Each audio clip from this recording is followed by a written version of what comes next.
Tara guys, kain tayo. Ito yung sinalad ko kanina, oh. Kanina galing ako sa bayaran ng ilaw. Konti lang yung tao.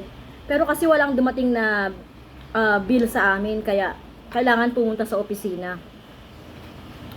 Ayun, hinahanap ko yung resibo, sabi ng babae.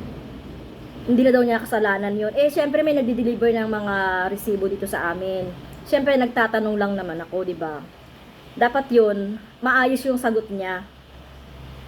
Kaya yan, galing ako doon, haggard na haggard.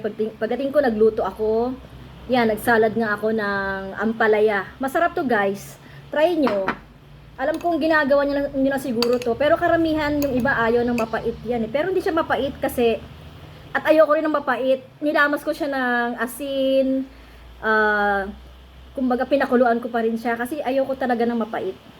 Kaya, okay naman yung timpla niya guys. Tamis, asim. Kasi may asukal siya.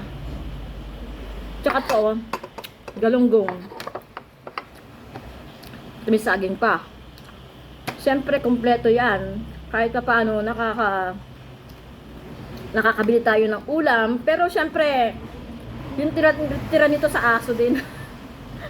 Diba?